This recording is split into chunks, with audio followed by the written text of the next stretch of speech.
Like Tottenham in London or Ajax in Amsterdam, the Atlanta Football Club is known for its strong ties with the Jewish community here in Buenos Aires. The club is located in the neighborhood of Villa Crespo, which is known for its large Jewish community and has had many Jewish presidents. The Atlanta Athletic Club was created in 1904 by young football fanatics. At the time, the club was not related in any way to the Jewish community. But in 1922, the club moved to the Villa Crespo neighborhood. All the new supporters with Jewish last names started to appear when Atlanta moved here in Villa Crespo. And it was natural because it's a neighborhood where a lot of Jewish immigrants from Eastern Europe have settled. And by the end of the 50s and beginning of the 60s, the club played in the first division and became one of the best teams in Argentina, winning the National Suecia Cup. This all happened under the leadership of one man. The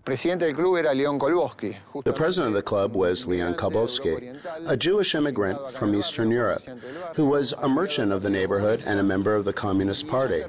That tied Atlanta with the Jewish community even more than the neighborhood, so much that in 1963, Atlanta went to Israel to play against their national team and the Maccabi Tel Aviv club. Today, the stadium wears the name of Leon Kolbowski, and many of the following Atlanta presidents were Jewish. For Cayetano, a famous radio host and one of the biggest Atlanta fans, even the Jews who support another team have a story with the Villa Crespo club. Simpatizan de algún modo con Atlanta, o porque tienen un amigo. They have sympathy for Atlanta because they always have a friend or a cousin or a classmate who is a fan.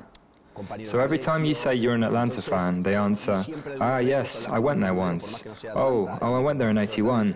Oh, I went there in 95. They always went. So there's a strong feeling, even if they're not fans of the club. Un lazo del corazón independientemente de aquellos que no son hinchas. Unfortunately, those strong ties have also had some sad collateral effects. Opponents' fans sometimes sang anti-Semitic chants when they played against Atlanta. Fortunately, the phenomenon has decreased since the league imposed restrictive measures.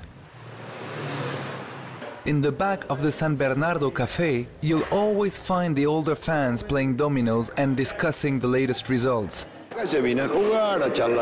We come here to play, to talk about football and women, and we try and talk as little as we can about politics.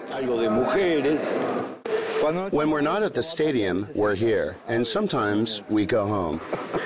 Unfortunately, in the last 30 years, Atlanta has played mainly in the second and third division of the Argentine league. But they are now leading the table and might be promoted. What I would love as a supporter is to see Atlanta be promoted, first to the second division and then hopefully to the first. I hope I'll live to see this. I'm tired of hearing my father's memories about the 60s and the 70s. I wasn't alive then. I want to see it with my own eyes, not listen to my father telling me how it used to be.